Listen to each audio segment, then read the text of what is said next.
갈라디아서 1장 14절로부터 보겠습니다. 1장 14절로부터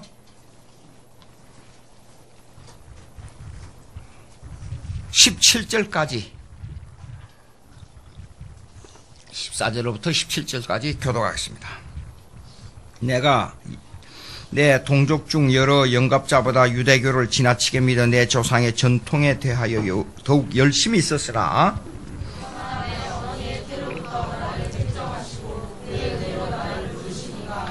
그의 아들을 이방에 전하기 위하여 그를 내 속에 나타내시기를 기뻐하셨을 때에 내가 곧 혈육과 의논하지 아니하고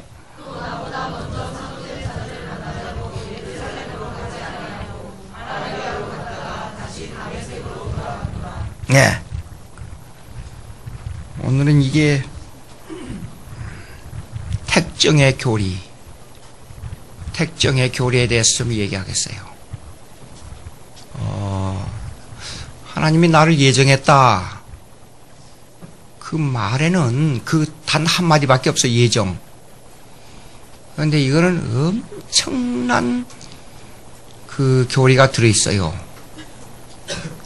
그리고 역사적으로 이 문제로 교리적 논쟁이 돼가지고 이 예정론을 부정한 사람에게 한때는 이단으로 정죄했었습니다. 근데 오늘날 한국교회에서 공개적으로 예정론을 부정하고 예정론을 주장했던 칼빈을 범죄자로 몰아세우는 이런 방송이 막 그냥 공개적으로 나와요. 난 도대체 이해할 수가 없어요. 성경을 읽고 그런 건지 읽지 않고 그런 건지 이해할 수가 없어요. 여러분들이 아마 교육받아서 아실 거예요. 이 칼빈주의의 교리를 배우다 보면 예정론이 필수적으로 대두되게 돼 있어요. 여러분들 배웠지요, 다. 예정의 교리에 대해서요. 근데 여기 보십시오, 여기, 어머니의 태로부터 나를 택정하시고 그 은혜로 나를 부르시니까 그랬어요. 그러니까 예수 믿는 거 여러분, 내가 자유의지를 동원해서 예수 믿는 게 아니에요. 하나님의 예정에 의해서 예수 믿게 된 거예요. 예정에 의해서. 만약에 저에게 어떤 사람이 이렇게 묻는다 그러면 그 질문에 대항해서 저는 이렇게 대답하겠어요. 나는 그런 예수 안 믿겠습니다. 그렇게 대답하겠어요. 무슨 말이냐 그러면 내 자유의지가 동원돼가지고 예수 믿는데 내 의지대로 예수를 믿었다 그렇게 생각하면 난 예수 못 믿어요. 여러분, 예수 믿기 전에 영적으로 내가 죽은 몸이에요. 죽은 몸이 내가 어떻게 의식을 알 수가 있어요? 성령의 의식을 어떻게 알 수가 있어요? 불가능해요. 성령이 예수 그리스도의 생명을 내 죽은 몸에다가, 죽은 영혼에다가 호흡을 불어넣어주지 않고서는 내가 살아날 수가 없어요. 사도 바울이 했잖아요. 살았으나 죽었다 그랬어요. 우리를 보고. 죽은 영혼이에요.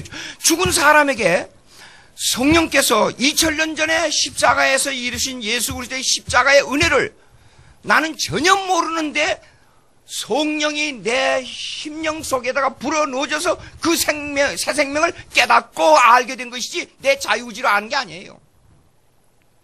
제가 이게 말씀드린 거는 이건 성경에서 있는 그대로 제가 말씀드리는 거예요. 오늘 성경 구절을 다 찾아보겠지만은 여러분 돌트 신조라는 게 있어요. 돌트 신조.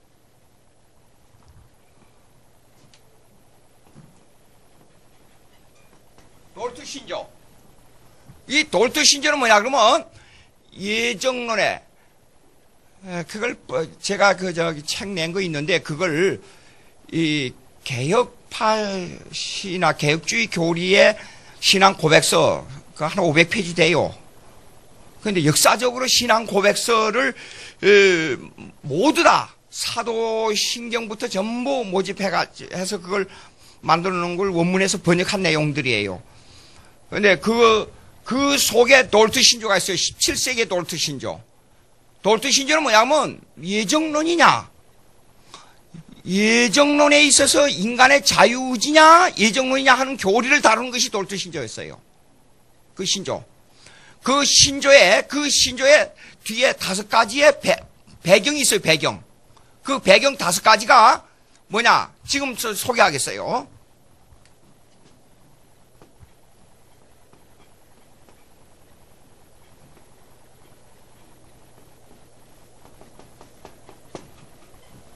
Total depravity라 그래요. Total depravity. Total depravity인데, Total depravity는 뭐냐면 인간이 전적 타락했다고 말이에요. 전적 부패했다. 예. 여러분, 여기에 대한 질문이 나올 거예요. 무슨 질문이 나오냐, 그러면, 예수 안 믿는 사람들이 선을 행하지 않습니까? 그것하고, 인간의 전적 부패하고, 이걸 구분을 하지 않으면 안 돼요. 그거는 별개의 것이에요. 예수 안 믿는 선을 행하는 거는, 그거는 일반 은총론의 선이라 그래요. 일반 은총론의 선은 뭐냐, 그러면, 국가와 사회와 질서를 유지하기 위해서 인간의 마음속에 자연적 도덕 법칙을 준 거예요. 그거는 도덕적 선이지, 일반 도덕적 선이지 하나님의 선을 행하는 것하고는 전혀 별개의 것이에요. 무슨 말이냐?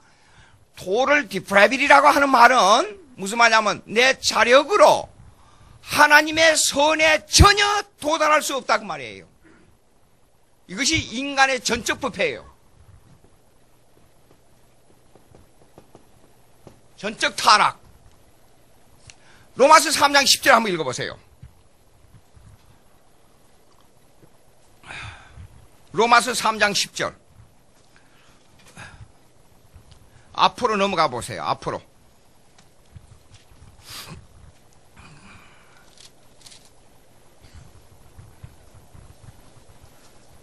찾았지요? 예? 다 같이 있습니다. 시작. 기록된 바 의인 없나니 하나도 없으며 깨닫는 자도 없고 하나님을 찾는 자도 없고 다 치우쳐 함께 무익하게 되고 선을 행하는 자는 없나니 하나도 없다.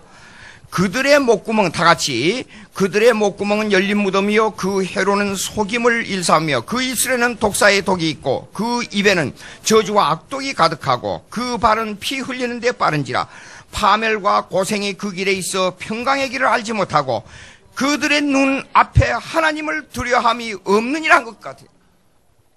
여보세요. 의인은 없나니 그냥 평범하게 말하는 게 아니라 구체적으로 나왔어요. 입에 나오는 것, 발에서 시작되는 죄, 입에서 시작되는 죄, 마지막에 파멸, 평강의 길을 알지 못하고 그런데 이 모든 것들이 뭐냐 그러면 맨 처음에 전제가 뭐냐 보세요. 하나님의 선을 행하느냐 하는 문제예요. 하나님의 선을. 깨닫는 자고 하나님을 찾는 자도 없고 그랬어요. 그러니까 하나님의 선을 행하는 것이 전제라고 말이에요. 자력으로 아무리 선을 행한다 해도 하나님을 찾을 수도 없어요. 자력으로는 불가능해요. 제가 언제 말씀드렸잖아요. 그 인간의 죽음을 보고 인간이 왜 죽느냐? 인간은 왜 어쩔 수 없이 죽어야 하느냐? 왜 이렇게 죽음에 대한 두려움이 있느냐, 인간은? 이게 어디서 왔느냐? 도저히 해결할 길이 없어요. 종교서적을 갖다가, 처음부터 저는 예수 믿기 전부터 이 자유주의에 대해서, 제가 이 자유주의 신학, 이 예정론을 반대하는 알미니안주의 신학, 여기에 대해서 처음부터 저는 아주 적대감정 아주 강한 사람이에요. 왜냐? 종교 입문이라고 하는 책을 읽었어요. 그때 당시에. 하나님을 발견하기 위해서.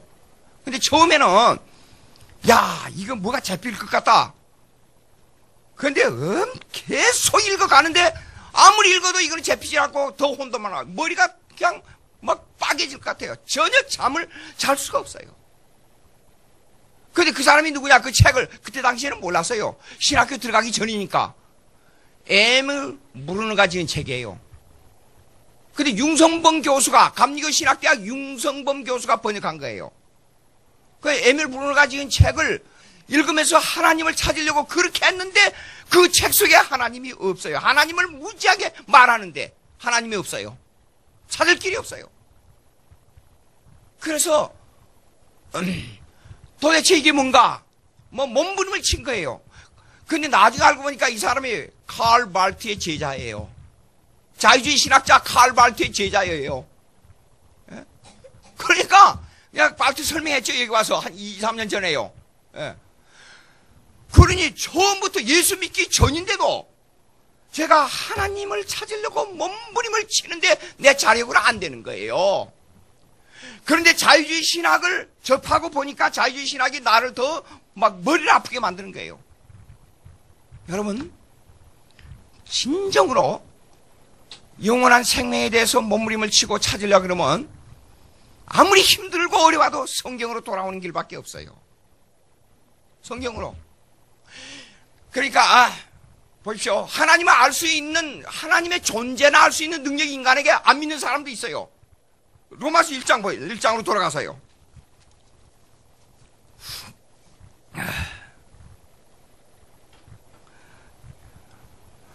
1장 18절부터 제가 읽을 테니까 중간중간 제가 잠깐 찍어내겠어요. 내용을. 하나님의 진로가 불의로 진리를 막는 사람들의 모든 경건치 않음과 불의에 대하여 하늘로부터 나타나니 이는 하나님을 알만한 것이 그들 속에 보임이라. 하나님께서 이를 그들에게 보이셨느니라. 창세로부터 그 보이지 아니하는 것들 곧 그 영원하신 능력과 신성이 그가 만드신 만물에 분명히 보여 알려졌나니 그러므로 그들이 핑계치 못할지니라. 하나님의 존재는 누구나 다 알 수 있어요. 예수 안 믿는 사람도. 그러니까 무슨 일이 부조리하게 생기잖아요. 인간관계에서. 그러면 하나님은 알고 있다 그렇게 말합니다. 불신자들도. 그러나 인격적인 삼일체 하나님이 누구냐, 구세주가 누구냐, 성령이 어떤 분이냐, 하나님이 내 아버지냐, 예수 그리스도가 내 구세주냐 하는 문제는 달라요. 이걸 우리가 알아야 된다 그 말이에요. 그러니까 내가 예수 믿는 거는 전혀 태어나기 이전에 이미 하나님의 예정에 의해서 로마서 8장에 그랬잖아요. 예정된 자를 부르시고 부르신 자를 영화롭게 하셨다 그랬잖아요. 예정이 돼야 이 사람이 예수 그리스도를 받아들이게 돼 있는데 예정된 사람에게 성령이 그 심령 속에 와서 역사해요. 자, 근데 이 내용에 반대된 사람이 있었어요. 이 사람이 알미누스, 그게 알미니안주의라 그래요. 알미니안.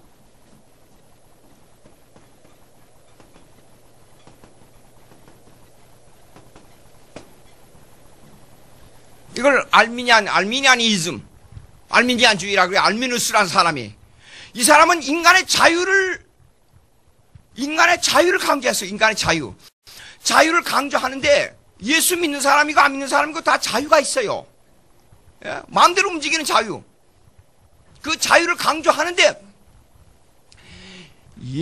여러분, 예정론에서 지금 구원을 받을 사람을 정하는 그 성경의 내용하고 인간의 자유의지를 가져서 마음대로 움직이는 이 내용하고는 여러분 신학을 다룰 때 카테고리를 정확하게 다루는 것이 아주 중요합니다. 카테고리를 다 정하는 것이 아주 중요한데 예정론의 문제는 인간의 자유 문제하고 카테고리를 따로 정해야 돼요. 예? 근데 이걸 같이 놓고 보면 혼동이 오게 돼 있습니다. 자, 보세요. 여기에 로마서 1장 18절에 보면 여러분들 보시지만 하나님을 알만한 것이 누구에게나 다 있다 그랬어요. 이 문제가 예수 믿고 구원 얻을 수 있는 카테고리로 만들면 안 된다 그 말이에요. 무슨 말이야? 자, 보세요. 삼일체 하나님, 예수 그리스도, 성령, 그 인격적인 하나님을 나의 아버지로 삼고 예수 그리스도를 내 심령의 구세주로 받아들이는 성령의 사역의 문제하고 내 자유의지로 하나님을 알 수 있는 문제하고 카테고리를 같이 놓고 볼 수가 없다 그 말이에요. 예?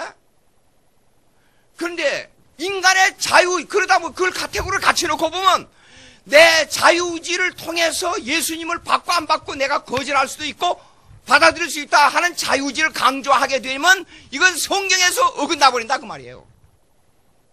지금 중요한 얘기입니다. 그런데 이 알미니안주의에서는 뭐냐 하면 이 문제를 가지고 인간의 자유의지를 강조하다 보니까 인간의 손이 남아있다. 로마 캐톨릭에서는 이렇습니다. 인간은 고장난 존재이지 타락한 존재가 아니다 이게요. 맞습니까? 자력으로 하나님의 선을 행할 수 있습니까? 예? 하나님의 은혜로만 구원 얻는 이 은혜의 개념이 깨져버린다. 그 말이 그렇게 되면. 예? 안 됩니다. 자, 제 신앙생활은 이래요. 제가 예수 믿고 나서도 오늘 아침에 일어나서 내가 하나님의 뜻을 따라서 이렇게 살고 좀 잘해야 되겠다고 얼마나 회개하는지 몰라. 예수 믿은 후에도 과거의 일을 생각하면 얼굴이 붉어서 얼굴을 못 들어요. 야, 내가 그렇게 미련한 짓을 하면서 하나님 하나님 부르고 살았는데 이게 형편없는 존재구나. 그렇게 살아요. 예? 그러면 그렇게 내가 오늘 이렇게 해야겠다는 의지대로, 여러분들 의지대로 100% 자기 의지대로 행하고 삽니까? 여러분들은 성령 충만해서 그럴 줄로 믿습니다. 안 되는 거요.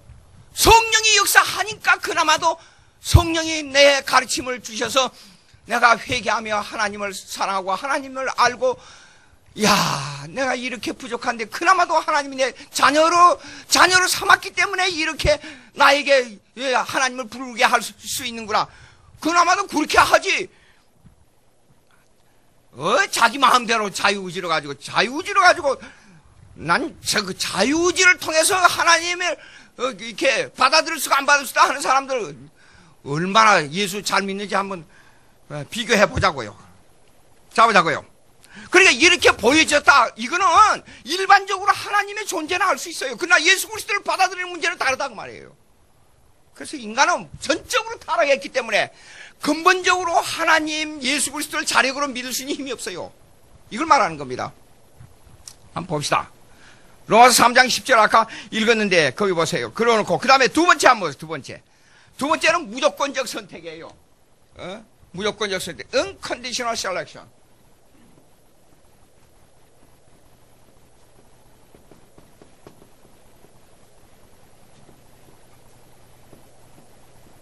아주 제가 이 정도면 글씨를 아주 잘 쓴 겁니다. 아주 천천히 썼는데도 그래요. 제 글씨를 세계에서 가장 잘 쓴 글씨니까 여러분들이 잘 알아보고 읽어야 돼요. 이거는 무조건적 선택이에요. 무조건적.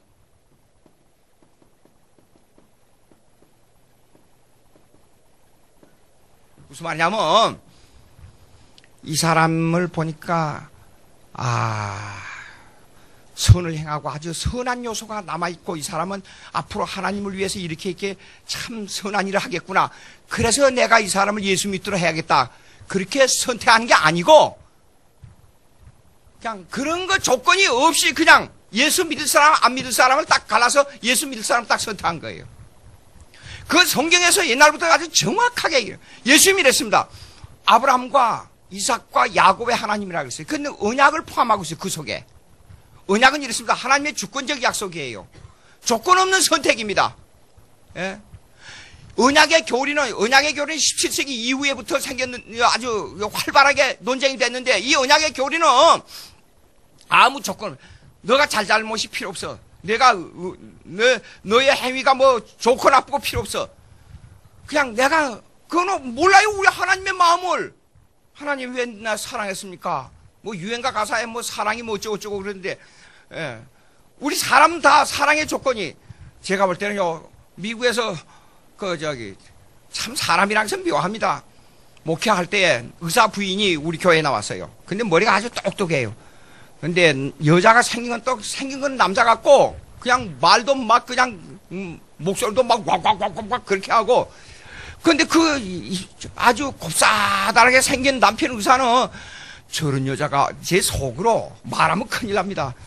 제 속으로 저런 여자를 어떻게 저렇게 저 의사 부인으로 택해가지고 저렇게 재밌게 둘이서 얘기하는 거 보면 식사 시간에 둘이 나란히 앉아서 얼굴을요 하여간 이 정도 사이밖에 안 돼요. 귀에다 대고 속삭 계속 그래요. 저렇게 다정한 부부는 처음 봤어요. 근데 그렇게 살아요. 둘이는 그렇게 좋아요. 근데 남 보기에는요 틀림없이 그건 아니에요. 사랑은 하나님이 날 사랑했다는 것은 내 행동의 조건을 보는 게 아니에요. 전혀 하나님이 그냥 좋아서 날 선택한 거예요. 근데 하나님 왜 사랑했습니까? 물을 수가 있어요?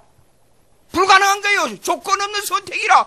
그냥 내가 너 좋아서 내가 너를 사랑해서 예수 믿도록 선택했어. 근데 우리가 무슨 말해요? 말할 수가 없어요. 하나님, 만약에 우리를 토기장으로 비유, 우리는 원래 토기장입니다. 흙에서 우리를 만들었기 때문에. 그렇지 않아요? 예? 토기장이가 이렇게 말해요. 토기장이에게 토기로 만들어진 그릇이 이렇게 말합니다. 하나님, 나는 왜 이렇게 더러운 쓰레기통 그릇을 만들었습니까? 하나님 불공평합니다. 이럴 수가 있습니까? 저거는 조그만 그릇인데도 왜 왕의 식탁에 올라간 그릇으로 만들고 나는 왜 쓰레기통으로 만들었습니까? 한 거 할 수 있어요? 불가능해요. 로마서 9장 한번 보라고요.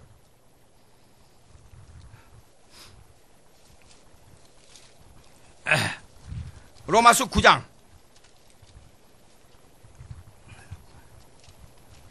20절 보겠습니다. 20절 다 같이 읽습니다. 시작. 이 사람아, 네가 누구에게 감히 하나님께 반문하느냐? 지음을 받은 물건이 지은 자에게 어찌 나를 이같이 만들었느냐 말하겠느냐? 토기장이가 진흙한 덩어리로 하나는 귀히 쓸 그릇을, 하나는 천히 쓸 그릇을 만들 권한이 없느냐? 만일 하나님이 그의 진노를 보이시고 그의 능력을 알게 하고자 하사 멸하기로 준비된 진노의 그릇을 오래 참으시고 관용하시고 또한 영광받기로 예비하신 바 국률의 그릇에 대하여 그 영광의 풍성함을 알게 하고자 하실지라도 무슨 말을 하리요? 대답할 말이 있어요? 한가할 수 없어요. 인간의 자유, 조건적 선택, 알미니안주의의 조건적 선택이 이렇습니다. 요거 싹수가 괜찮으니까 내가 선택하고, 싹수가 이거 피로 틀렸어. 그러니까 그냥 내버려둬. 그렇게 했다고 말하지만 성경적으로는 전혀 틀린 말입니다. 예? 자, 토기가 있습니다. 토기. 흙이 있잖아요. 흙이 있으면 오늘 가만히 있게 좋은 그릇을 만들어야 되겠는데 어떻게 만들까? 토기장이가 그렇게 생각하지. 이 흙 자체는 좋은 것이니까 내가 좋은 그릇을 만들자. 그렇게 생각합니까? 물어봅시다. 아니에요. 똑같은 흙인데, 잡아가지고, 만들어서 넣어서 구웠어요. 또 똑같은 그릇인데, 만들어서 또 넣었어요. 여러분, 흙에서 만들어진 사람 그렇습니다. 근데 내 인격은 이미 창세 전에 어떤 사람이 되겠다는 걸 미리 아시고 예수 믿도록 하겠다. 그렇게 정하는 겁니다. 근데 여기에서 중요한 게 있어요. 예정론은 일방 예정이 있고 쌍방 예정이 있고 이중 예정이 있어요. 자, 일방 예정이 뭐냐 그러면 일방 예정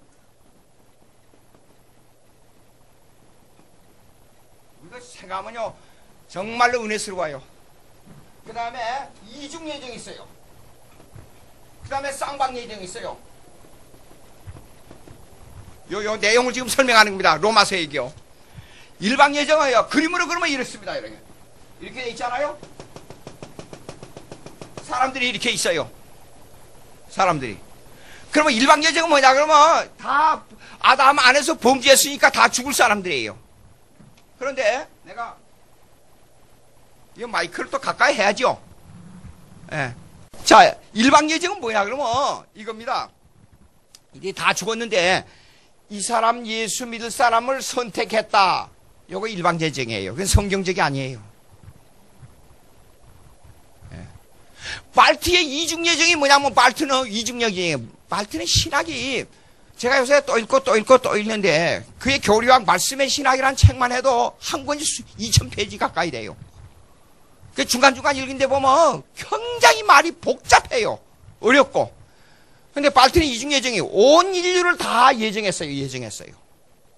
근데 그 중에서도 특별히 조건에 따라서 예수 믿을 사람들을 다 예정한 중에서도 요렇게 예정했다. 그거의 발트의 이중 예정이에요. 근데 쌍방 예정은 뭐냐 그러면 보십시오. 예수 믿을 사람은 요렇게 예정하고 안 믿을 사람도 요렇게 예정했어요. 그러니까 예수 믿을 사람과 안 믿을 사람은 다 예정에 속해요. 예정에.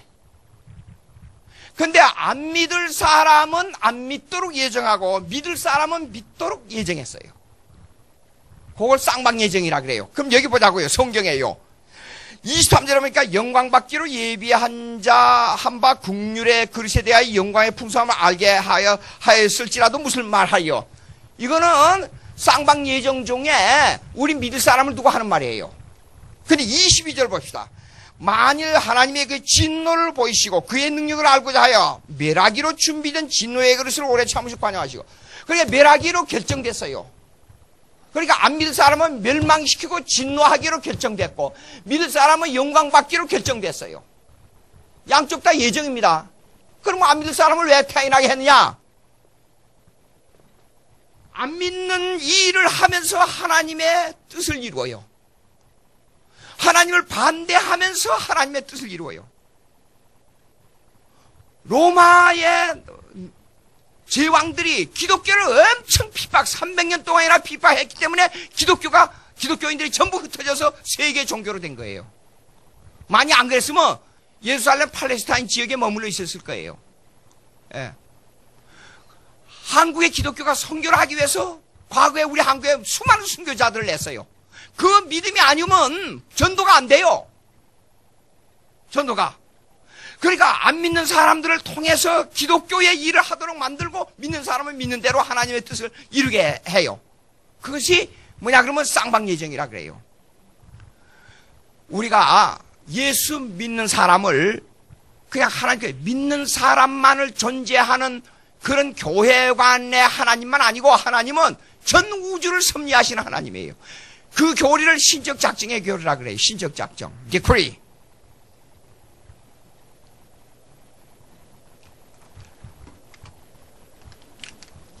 요 지워도 되죠?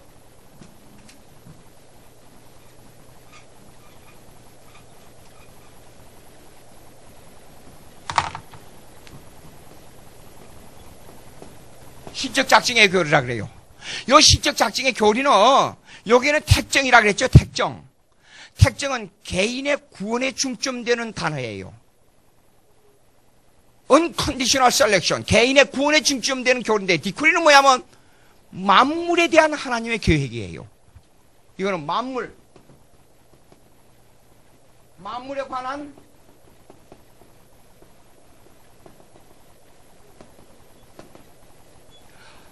관한 하나님의 계획이에요. 디크리. 그러니까 안 믿는 세계, 공산권, 악마의 세계도 하나님의 주권 하에서 지금 조종되고 움직이고 있어요. 하나님의 역사를 이루기 위해서. 예수 믿는 사람은 그 중에 하나님의 자녀로서 역사를 이루 나가요. 예? 아주 신비로운 교리예요. 그러니까 내가 예수 믿도록 택정, 여기 택정의 교리가 나온 택정이라는 개념 뭐냐 그러면 예정에 속해. 예정이라 그래요. 요거는 신적 작정이고, 예정은 predestination.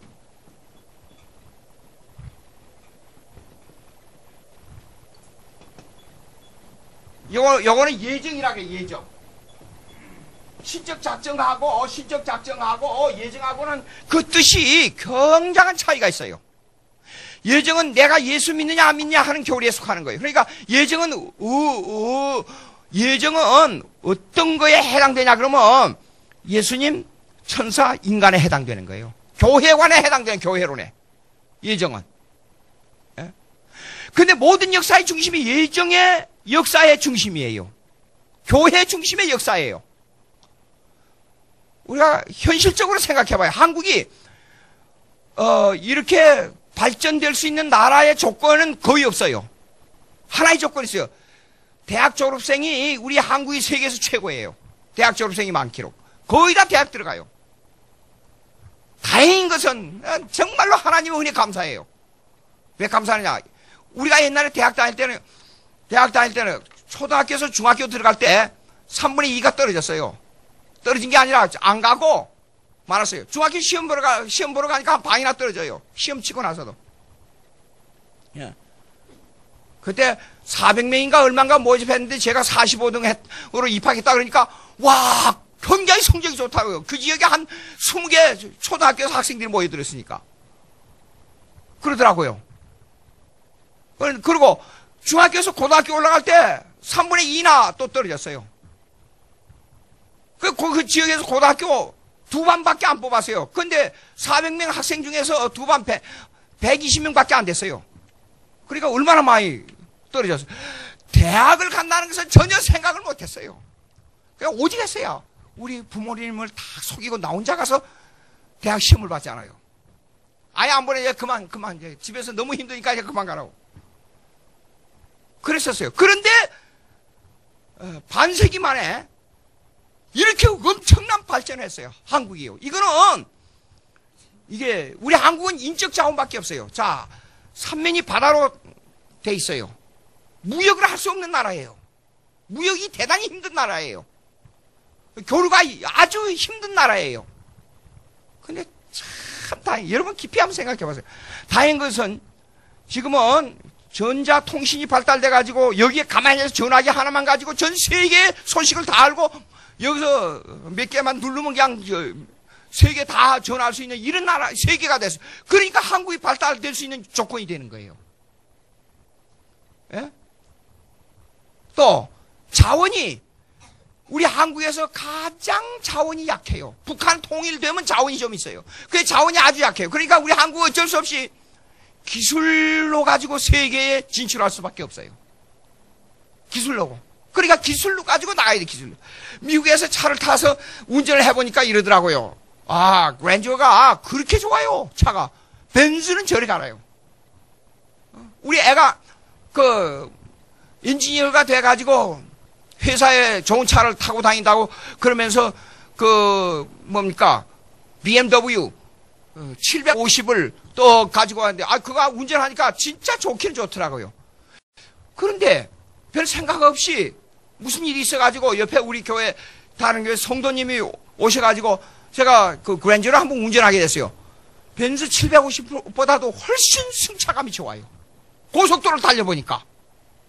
그런데 왜 그렇게 비싸게 주고 엄청난 값을 주고 왜 그 BMW나 벤츠를 타고 다니는지 난 이해가 안 돼요. 예? 여기서 에쿠스를 한번 타봤어요. 그랬더니 캐딜락 탄 것만큼 승차감이 좋아요. 그렇게 차가 좋아요. 한국 기술이 대단합니다. 그러면 이것이 왜냐? 세계에서 어쨌든 이 조그만 나라에서 세계에서 두 번째 가는 선교사를 보내고 있다는 게 기가 막힌 거예요. 이거요. 중요한 얘기입니다. 그것은 뭐냐면 하나님께서 섭리가 있어서 하나님의 뜻에 의해서 신적 작정론에 의해서 그런 일들이 이루어진 거예요. 그거 뭐냐 중심이 그 역사의 중심이 뭐냐면 교회가 중심이 되기 때문에 그래요. 교회를 통해서 하나님의 일을 해야 되기 때문에 그런 일이 벌어지는 거예요. 중국에 강의를 가게 되면 거기서 강사비 받는 건 아무것도 없어요. 돈을 주머니에 두둑히 가지고 가야 돼요. 목사들이 한 30명 오잖아요. 30명 한 사람 앞에 전부 한 100불씩 줘야 돼요, 또. 그래서 근데 그 사람들은 배우기 위해서 얼마나 하루에 8시간 강의하는데 제가 지쳐서 한 3일 강의하고 나면 나가 떨어져 버려요. 근데 그 사람들은 안 지쳐요. 쭈그리고 앉아서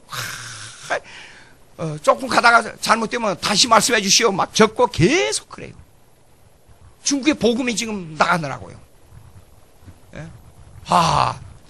그래서 하나님의 섭리를 생각해 본 거예요. 하나님의 뜻을. 그러나 내가 구원받고 내가 예수 믿고 내가 하늘나라에 가는 이 문제는 내 개인의 문제지만 이것이 전 세계 우주의 문제와 관계가 되어 있다 그 말이요.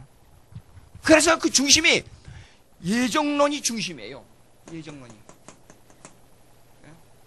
그래서 만물에 대한 하나님의 계획이고 예정론은 구원에 관한 하나님의 계획이에요. 그래서 이것을 위해서 구원에 관한 하나님의 계획을 이루기 위해서 뭘 하느냐? 개인적으로 너는 예수 믿도록 내가 택했다 그 말이에요. 지금 여러분 한번 가만히 질문해 보세요. 스스로. 이렇게 얘기하면 의심이 가는 게 있어요. 여러분들 속에. 무슨 말이냐? 아니 내가 오늘까지 아침에 일어나서 밥 먹고 내가 일어나고 잠자고 내가 이렇게 살아오고 이렇게 했는데 하나님이 내가 태어나기 전부터 나를 선택했단 말이 이해가 되느냐? 그럼 인간의 자유는 어디로 가느냐? 내가 움직이는 인간의 자유는 어디로 가느냐? 내가 한 것이 아무것도 없지 않느냐? 내가 그러면 컴퓨터에다가 뭘 입력시키는 입력은 로봇과 같이 되느냐 인간이? 이건 이해가 안 된다. 그렇게 생각할 수가 있어요, 여러분들.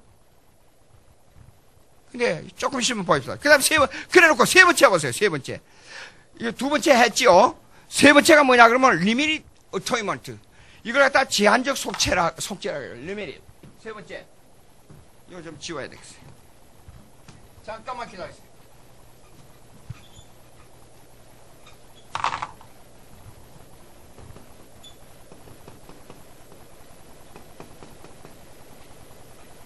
N입니다.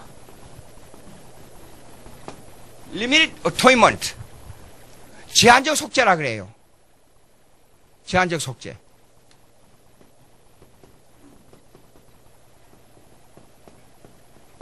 제한적 속죄.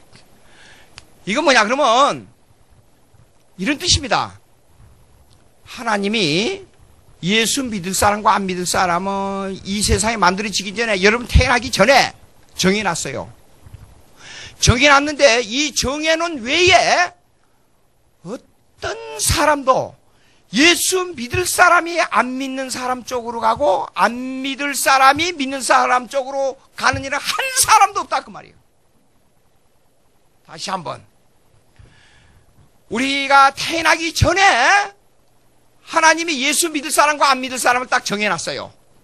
정해놨는데 이스라엘 백성으로서 정해놓은 사람은 한 사람도 다른 데로 갈 수 없고 이 사람들만 꼭 예수를 믿는다.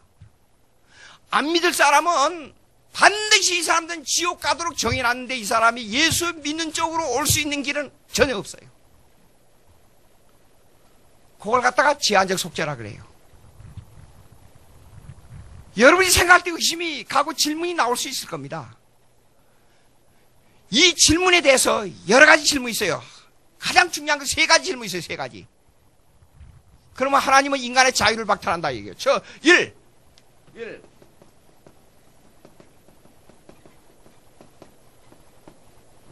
자유를 박탈한다. 그 다음에 두 번째가 뭐냐면 전도할 필요가 없다.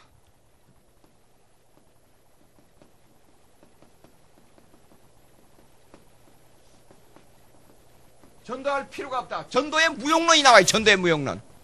그 다음에 세 번째. 인간의 노력이 무슨 필요가 있느냐 이게요. 세 가지의 질문이에요. 다시 한번 말씀드려요. 인간의 자유를 박탈한다 이게요. 두 번째, 전도할 필요가 없다 그 말이에요. 세 번째, 인간의 노력이 아무 필요 없다 그 말이에요. 근데 그게 아니에요. 성령은 하나님의 예지는 하나님의 예정은 예지가 아니고 예정은 인간의 자유의지를 사용하지 압박해서 일을 이루어 나가시는 분이 아니에요. 다시, 하나님의 예정은 성령을 통해서 인간의 자유의지를 그의 뜻대로 사용해서 그의 사역을 이루어 나가지, 인간의 자유의지를 박탈해서 그걸 억압해서 그의 뜻을 이루어 나가는 분이 아니에요.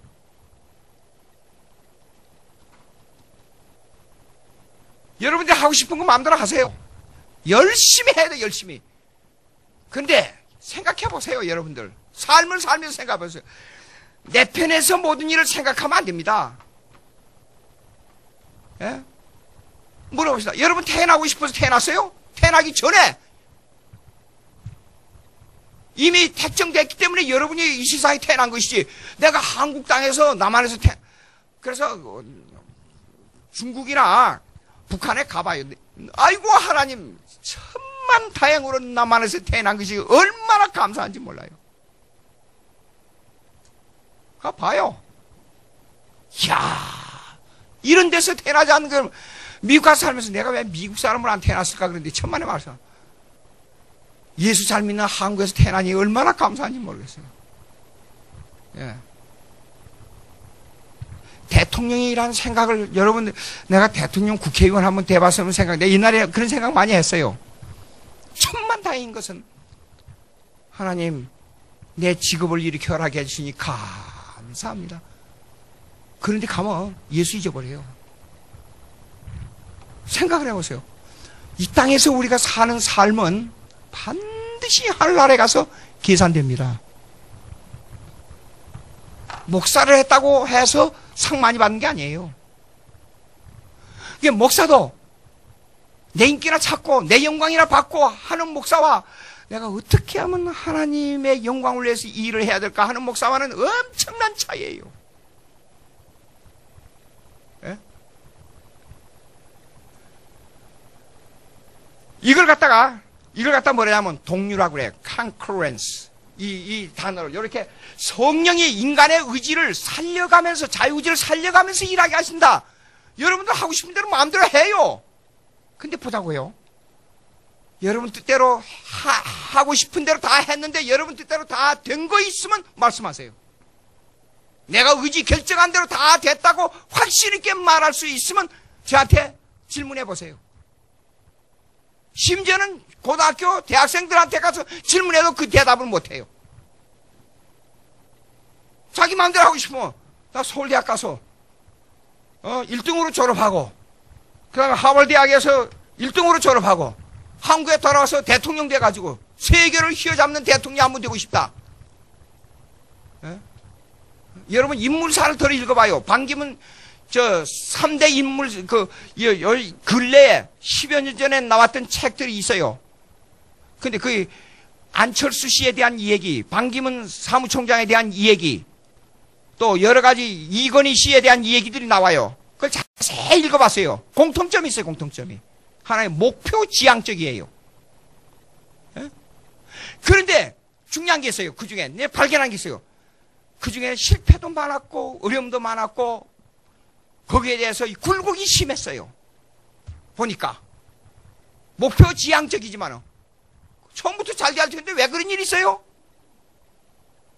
잘 생각해봐요. 그것도 일반적인 면에서 하나님이 사용하는 은사입니다. 그게.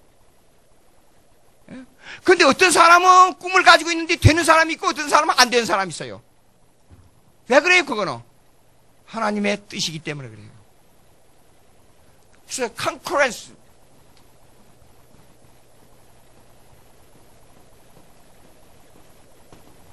이걸 갖다 동류라 그래요. 동류. 하나님의 의지와 내 의지는 같이 간다 그 말이에요. 이게 동시발생이라 그런 뜻이에요. 동시발생. concur. 그러면 동사로 말하면 같이 일어난다 그런 뜻이에요. 같이 발생한다. concur. 그럼 concurrence 그러면 동시발생이라는 뜻이에요. 하나님의 의지와 내 의지가 같이 일어나요. 같이 가는데 지나놓고 보면 다 하나님이 하신 거예요. 그런데 그때 행할 때는 내가 한 것처럼 느껴져요.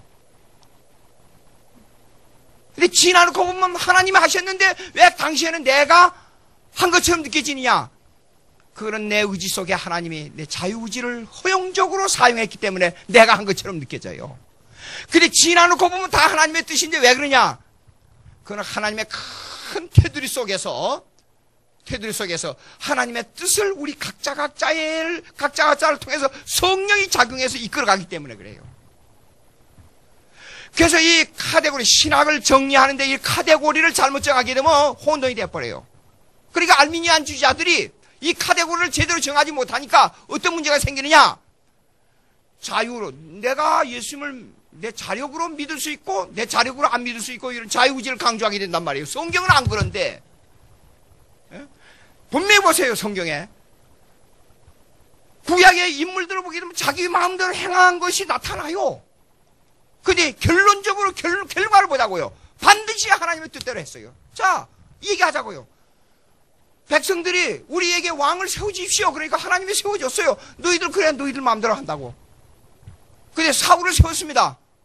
근데 사울은 예정된 하나님의 뜻에 예정된 왕이 아니었어요. 타락해버리잖아요 나중에. 근데 중요한 게 있습니다. 사울에게 악한 마음을 하나님이 허락했다 그랬어요. 근데 사울의 입장에서는 자기가 행한 겁니다. 근데 하나님의 입장에서 보니까 이미 그 마음을 돌이켜서 다윗에게 이렇게 악한 일을 행하도록 하나님이 뒤에서 자기는 자기 마음대로 했는데 하나님은 이미 그에게 자유의지를 사용해서 성경이 역사한 거예요. 여러분 이해가 안 될지도 모릅니다. 제 얘기가 지금. 근데 예수를 믿고 정말 하나님이 어떤 마음인가 알기 위해서 성경을 성경에 불을 켜고 성경이 내 눈에서 나오는 불로 말미암아 이게 탈 때까지 한번 읽어보라고. 내 거짓말인가? 예? 시한적 속죄. 자, 로마서 9장 13절 한번 읽어봅시다. 예. 로마서 9장 13절. 13절. 다 같이 시작. 기록된 바 내가 야곱은 사랑하고 예수는 미워했다 하신 것 같으니라. 여러분 인간적으로 생각해보자고요. 암만 성경을 읽어도 예수는 아주 다루기 쉽고 친구가 되기 쉬운 사람이에요. 야곱은 어떤 경우도 이 사람하고 사귀면 손해갑니다. 태어나기 전에 야곱을 사랑하기로 하나님이 결정했어요. 근데 왜 그랬는지 그거는 성경에 안 나타나. 그냥 요것만 딱 얘기해요. 나는 야곱이 좋아서 야곱을 사랑하기로 했어. 더 이상 묻지 마. 나는 예서는 미워하기로 결정해서 묻지 마. 우리 사람하고 결혼하려고 장모님한테 이제 가서 인사 드렸는데 재밌는 얘기를 들어. 하하, 어이 여보게 그러더라고. 예, 그래서 우리 사람 없는데 저를 보고 저 떼꾼이야 떼꾼 알았지? 떼꾼이라고. 그게 무슨 말인지 몰랐어요. 예. 근데 하여간 그렇고 그래요. 예.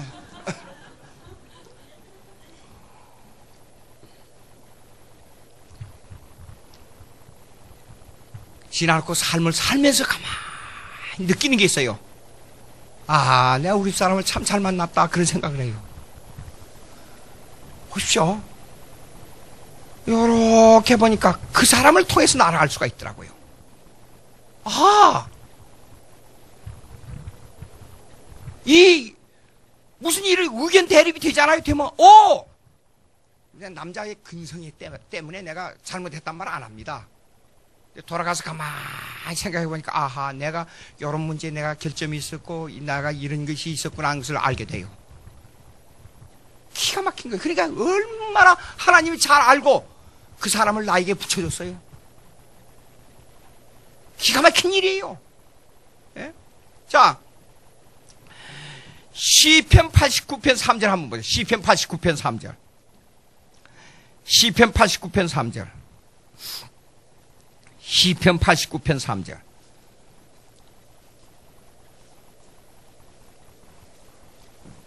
시편 89편 3절.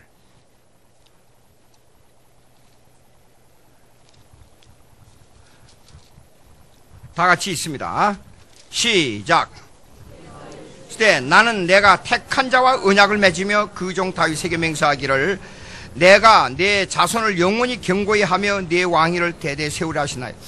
여기 이 중요한 얘기인데요. 언약의 교리가 나옵니다. 그러면 언약의 교리는 뭐하고 직접적인 관계가 있냐 그러면 선택의 교리, 예증의 교리와 직접적인 관계가 있어요. 우리가 태어나기 전에 하나님은 우리를 예수 믿도록 예정했습니다. 그 예정은 언약에 의해서 이루어진 거예요. 언약은 뭐냐면 상호 동의 계약, 상호 호의 계약이 아니에요. 무슨 말이냐 그러면 사업을 할 때 둘이 서로 합의해가지고 쌍방이 서로 맞으니까 도장을 찍고 계약을 맺잖아요. 그런 계약이 아니에요. 아버지가 어머니가 애를 낳아놓고는 둘이서 야 애하고 계약하자. 이제 뱃속에서 나와서 하고 우는데 계약하자 해가지고 나는 너를 학교 잘 보내주고 먹여주고 입혀주고 잘 키우도록 하겠다 하고 계약하는 부모하고 서류를 들고 와서 그 아들 도장을 찍는 사람이 있어요? 없어요. 그러니까 이미 애를 태어나게 한 것은 계약이 맺어져 버린 거예요. 일방적 계약이에요. 부모가 그렇게 할 수밖에 없는 계약이에요. 근데 오늘날은 하도 세상이 희한하니까 아니 어떨 때 보면 남의 애기도요 귀여워서 내가 뽀뽀로 막 안아주고 싶더라고요. 근데 자기 뱃속에서 자기 피를 가지고 태어난 자기 어린애를 때려서 죽이다니 악해도 이렇게 악할 수가 있어요? 그건 사람이 아니에요. 참 기가 막힌 얘기예요. 예? 우리의 계약은 뭐냐면 하나님이 우리하고 계약을 맺을 때는 내 너를 예수 믿고 영원히 영생을 주도록 하고 너를 키울 때 이렇게 해주기로 너를 이렇게 보호해주기로 하나님은 혼자서 약속하고 혼자서 계약을 맺는데 또 우리가 도장을 찍어줄 건 뭔 필요가 있어요? 예? 필요가 없어요. 아담하고 계약을 맺을 때도 이런 잘못된 질문을 하는데 이거는 이거는 사악한 질문입니다. 하나님이 왜 선악과를 만들었습니까?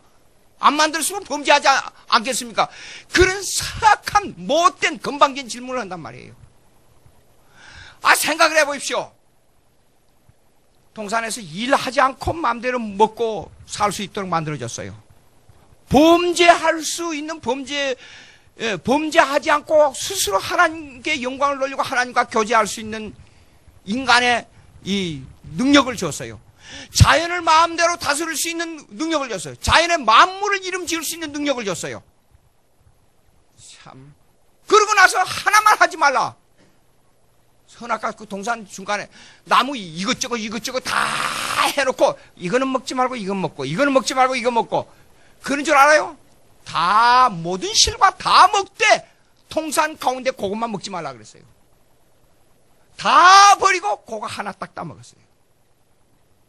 이렇게 엄청난 은혜를 줬는데 그러고 하나님 계약 맺었어요. 우리하고 선악과 계약 지키면 살고 어기면 죽는다는 언약을 하나님이 일방적으로. 왜 하나님이 일방적이고 그렇게 하나님이 독재자입니까? 무슨 놈의 독재를 그렇게. 어머니 나를 잘 키워줬으니 왜 독재를 해가지고 나를 이렇게 잘 낳아서 키워줬습니까? 독재입니까? 그런 질문이야 똑같은 거예요. 왜 인간이 못된 마음이 들어가니까 이런 질문을 한단 말이에요. 그래서 그런 언약을 맺어요. 그 언약은 뭐야 그러면 언약의 전제 조건이 뭐냐면 선택이에요. 내가 너를 이렇게 하기로 선택했기 때문에 언약을 맺자. 그것이 이 선택의 예정의 겨울입니다. 자, 이사야 49장 1절 한번 읽어보세요. 이사야 49장 1절. 이사야 49장 1절. 이사야 49장 1절. 제가 찾겠습니다. 이게 조금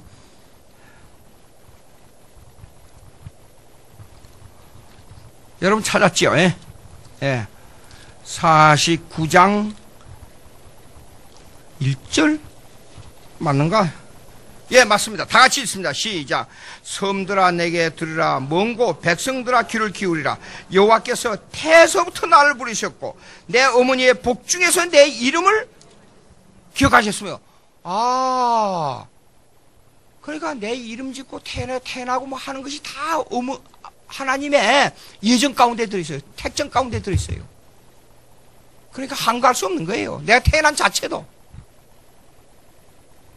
여러분 어떻게 생각하세요? 그런데 여기 갈라디아서에 요걸 그대로 사도 바울은 어머니의 태로부터 나를 택정하시고 그랬어요. 태어나가지고 내 자유의지가 있어가지고 태어난 후에 내 의식 속에서 내가 예수를 믿어야 되겠다. 내 자유의지로 여러분 믿었다고 생각하세요? 그걸 깨달음을 주시는 이는 성령이에요. 예수 믿고 교회에 나올 때는 내가 했습니다. 내가. 근데 성령이 역사하지 않으면 못 깨달아요. 전혀. 명심하십시오. 그렇다고 해서 내가 예수 믿으니까 한번 이렇게 해봐요. 그러면 예수 믿 나 그렇게 돼 있으니까 택정하고 그랬으니까 나 전도도 안 하고 교회도 안 나고 가만히 그냥 있으면 절로 되겠지. 그런 생각 들어가죠? 그렇게 한번 해봐요. 해봐. 미안한 얘기지만은 못 견딥니다. 그래 해보라니까요. 해봐. 못 견뎌요. 어떤 줄 알아요? 성령이 발동하면 이 사람이요 미쳐버려. 교회 안 나가고 예수 안 믿고 신앙생활 안 하면 이 사람은 완전히 자기가 곧 죽는 것 같아요. 그런 느낌이 와요. 해봐요. 그것이 성령의 역사예요. 신앙심이 성령인 내 의지에 훨씬 능가해서 모든 심령을 감찰하고 통달한다 그랬어요. 불가능합니다. 그러니까 내가 전도해야 될 때 안 하고 믿어야 될 성경 읽어야 될 신앙생활 해야 할 때 안 하면 이 사람은 완전히 실제로 해봐야 그걸 미치는 거예요. 죽음을 앞에 두고도 예수를 고백하라 그러면 하는 수 없이 저 사람이 왜 저렇게 바보 같은 짓을 하는가 그렇게 느껴지지요? 아니요. 하나님이 시키는 일이 그대로 하나님이 그 마음속에 들어서 한번 봅시다. 로마서 8장 30절. 로마서 8장 30절.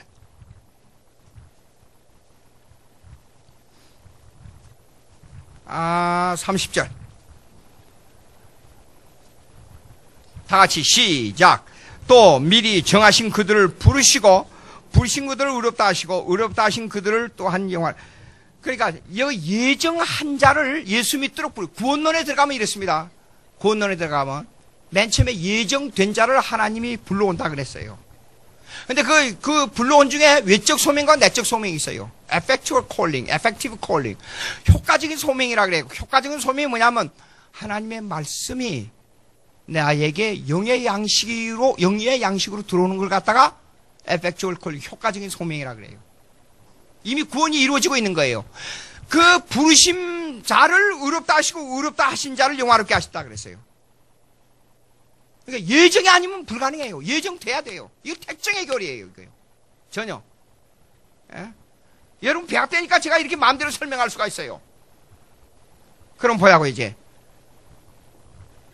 이렇게 조건 없는 선택을 하는데 그냥 네 번째가 뭐냐 그러면 불가항력적인 은혜예요. Irresistible grace.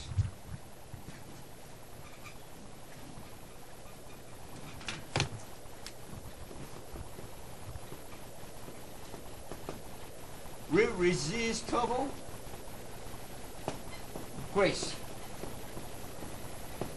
하나인지 모르겠네요.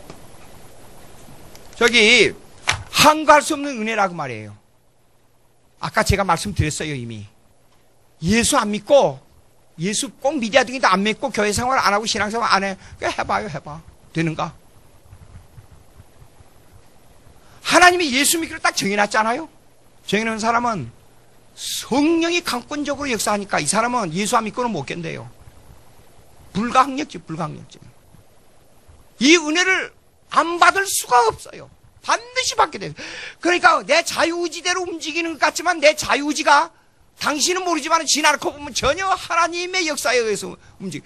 예수 안 믿는 사람들이 그럽니다. 완전히 저 병신 바보들 그래요. 우리 보고. 이렇게 봄날 오늘 날씨가 얼마나 좋아요.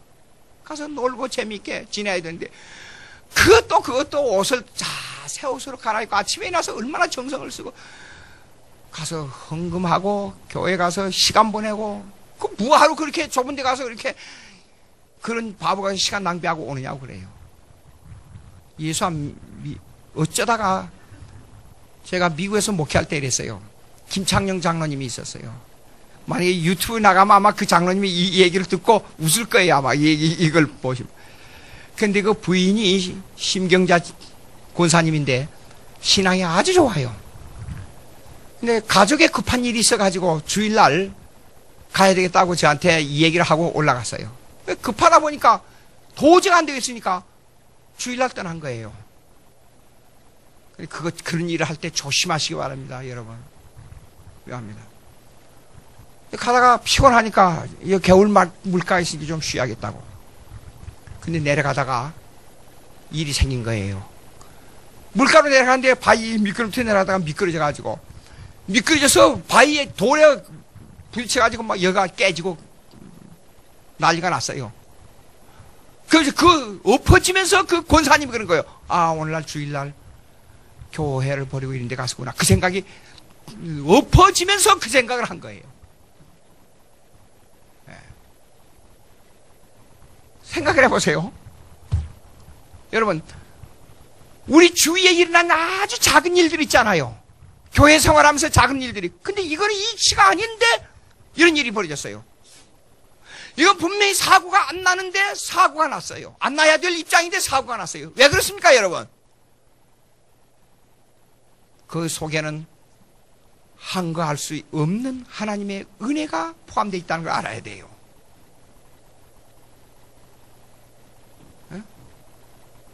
그러니까 항상 이 성경에 나타난 의지는 뭐냐? 나타난 의지는 뭐냐? 그러면 이렇습니다.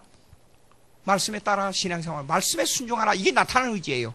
근데 숨겨진 의지는 말씀을 어겼을 때, 말씀을 따라 순종할 때 순종했는데도 불구하고 어떤 때는 내게 손해가는 일이 벌어졌어요. 여러분, 그 은혜를 깨닫는 자는 복받은 자입니다. 분명히 하나님 말씀 따라서 한다고 했는데 나에게 손해가 왔어요.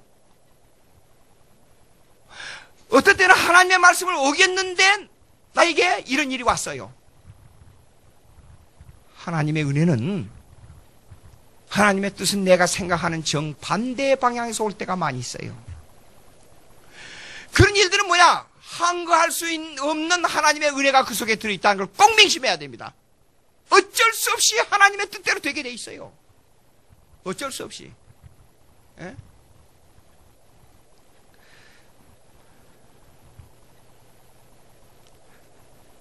그 로마서 9장 13절 가서 한번 읽어봅시다. 13절. 13절 읽었어요 아까. 20절 한번 읽어봅시다. 20절.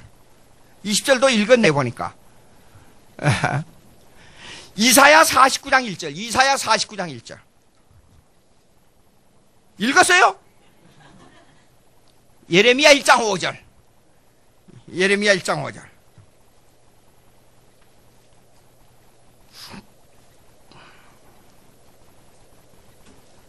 예레미야 1장 5절.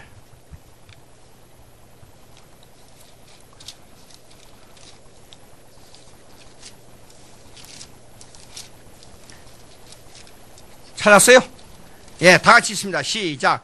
여호와의 말씀이 내게 임하니라. 이르시되 내가 너를 모태에 짓기 전에 너를 알았고 내가 배에서 나오기 전에 너를 성별하였고 너를 여러 나라의 선지자로 세우느라. 아하, 예레미야가 선지자로 세울 때까지 그냥 그때까지 그냥 절로 된 게 아니고 보십시오. 모태에 있기 전에 알았어요. 태어나기 전에 하나님이. 그 다음에 네가 배에서 나오기 전에 너를 이미 구별했어요. 그러면 여기서 대두되는 게 있습니다. 우리 한국에는 예지, 예정이나 예정, 예지냐 하는 논쟁이 있어요. 하나님이 미리 알고 선택했다 하고 그것이 예지, 예정, foreknowledge. 그 다음에 예정, 예지는 뭐냐면 선택하고 다 알았다. 그런 논쟁이 있는데 그 논쟁이 다 무익한 거예요. 논리적으로 봐서는 예정, 예지가 우선이에요. 논리적으로. 그러나 시간적으로 봐서는 이것이 동시 존재한 거예요. 시간 이전이니까. 다 알았다는 말은 예정을 포함하고 있어요. 예정했다는 것은 다 알고 있다는 뜻이에요. 그러나 논리적으로 볼 때는 예정이 우선이에요. 왜냐하면 예정은, 선택은 언약과 관계를 가지고 있기 때문에 언약의 주권은 선택이 우선이 되기 때문에 그래요. 예? 깊이 생각해야 됩니다. 그렇기 때문에 다 알기 때문에 이게 얘가 괜찮겠다. 너는 입장이 이러니까 알기 전에 하나님이 다 그의 태어난 거 형편 처지를 다 하나님이 결정했는데 다 알 수밖에 없잖아요. 그러니까 논리적으로는 예정이 우선이에요. 마지막 시간이 또 조금 되게 되었습니다만 마지막에 봅시다. 그 다음에 불강직적인 은혜. 그 다음에 perseverance of saints. 이거는 성도의 견인.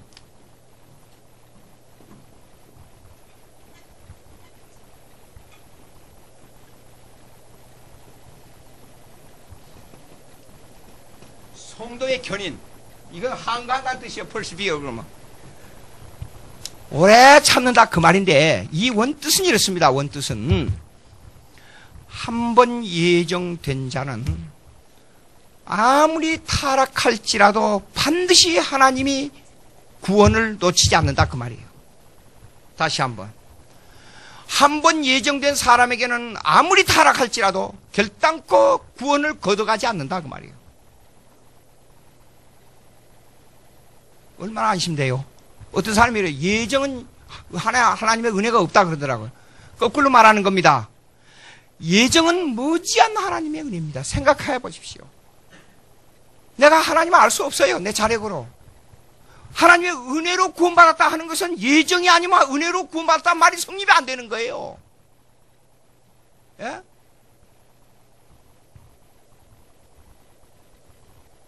봅시다. 한번 찾아봅시다.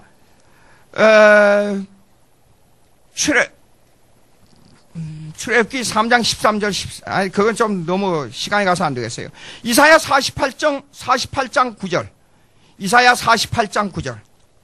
이사야 48장 9절.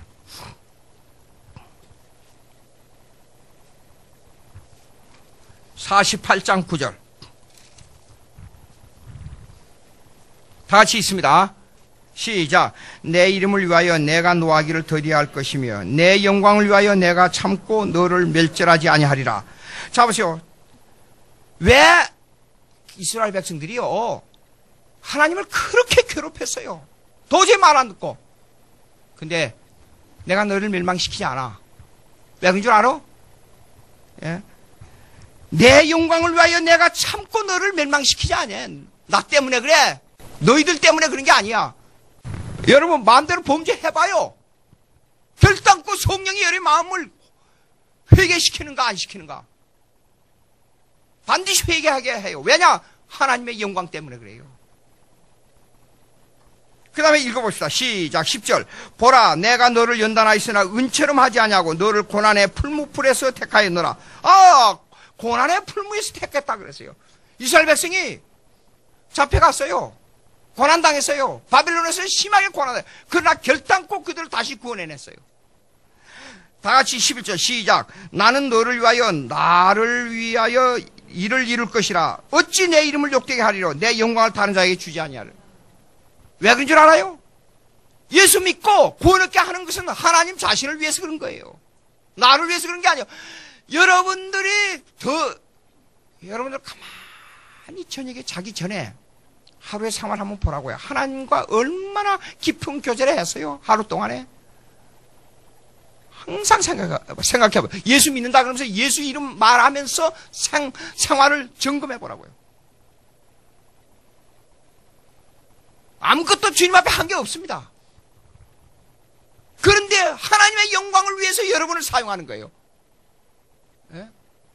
하나님의 뜻대로. 그러니까 하나님 때문에 그 백성을 못 버려요. 하나님은. 그걸 생각하면 여러분 눈물을 흘리지 아니할 수가 없어요. 오늘 시간 돼서 여기까지 하게 되는데 다음 주에 조금 더 하겠어요. 왜냐하면 신적 작정과 예정과 쌍방과 인간의 자유의지와 명령의지에 대해서 잠깐 하도록 하겠습니다. 여기에는 엄청난 알미니안주의에서는요 이 모든 것에 자유의지를 어떻게 동원했냐 이 얘기를 해요. 자유의지로 가지고 예수 믿는 게 아니에요. 내 자력으로. 기도하겠습니다.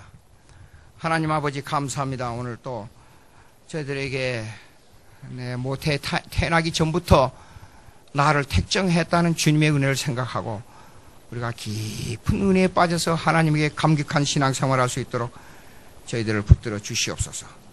예수님의 이름으로 기도하옵나이다. 아멘.